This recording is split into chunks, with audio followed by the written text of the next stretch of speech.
Hey there, it's Profe Charlie, and today we're going to take a look at 3 do's and 3 don'ts about writing emails in English. Now, before we do that, if you're interested in learning more business English, feel free to hit that subscribe button to my channel and check out my previous videos. Now, let's get to the emails. All right, let's get started with the first do, and that is to state your intention at the beginning of the email. And you can do this by saying, I wanted to let you know that our meeting yesterday went really well, and we have some other phrases I wanted to talk to you about, or in a shorter message, just to let you know.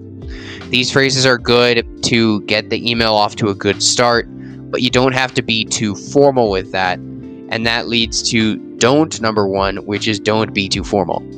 And I see a lot of people that are very formal in their emails, and it's not necessary.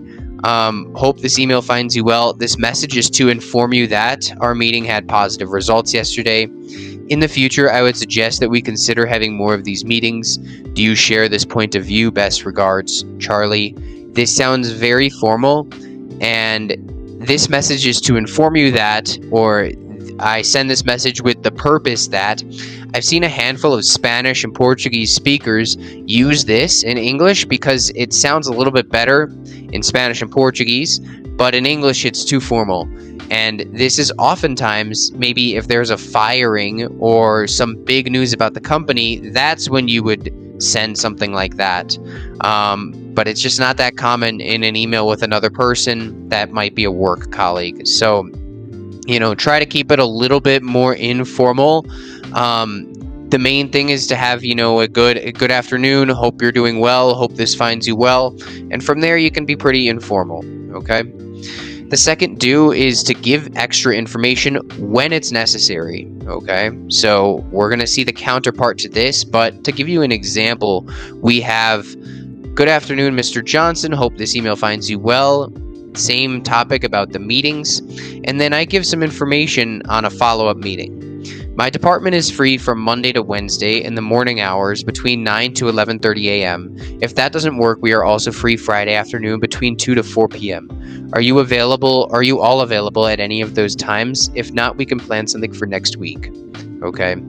This is good and not necessary, but it's good information. So when Mr. Johnson reads the email, he can just say, yeah, 3 p.m. on Friday, let's have the meeting, right? You're saving yourself some back and forth by sending this information, because a lot of us have been in the situation where we say, are you open to having a meeting next week? Yes. What time? I'm free Monday and Wednesday morning hours. When in the morning? 9 to 11:30. Oh, can you do 11? And that's 6 messages, right? Here, it's only 2 messages because you gave some extra information, but only when it's necessary. If it helps communication to be more efficient, it's a good thing to have in the email. Now, we also have over-explaining, and this is not necessarily a good thing. So I definitely believe in efficient emails, and here we're going to look at some details that might not be necessary. So I hope this email finds you well. I just wanted to let you know that last week's meeting went really well. I think it'd be a good idea to have another meeting because of the great performance of our last one. We have some extra work to do during the week, so I'm not sure about all of the times we'll be free, but I can probably guarantee from Monday to Wednesday in the morning. Does that work for you guys?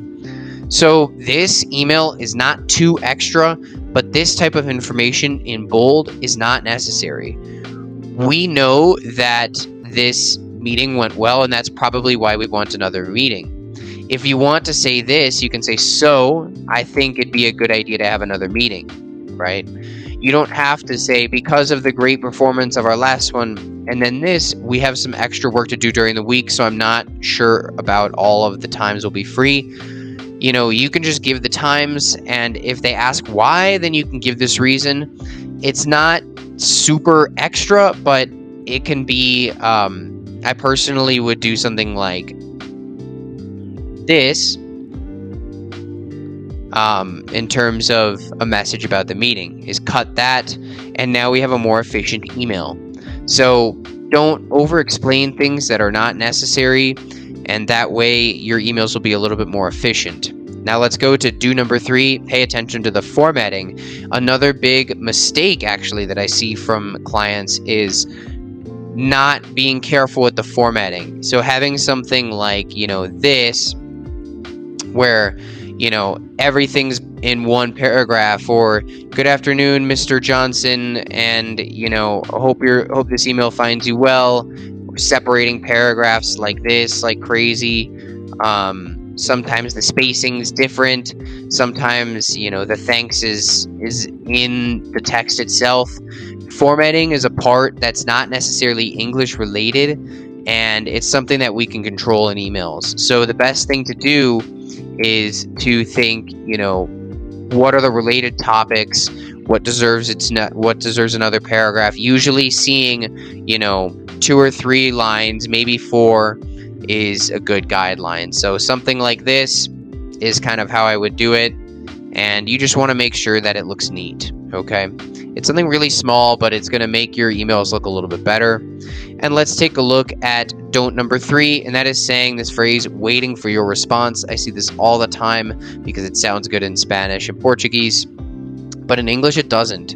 So when we have this, my department is free in the morning hours, if that doesn't work, I'll be waiting for your response.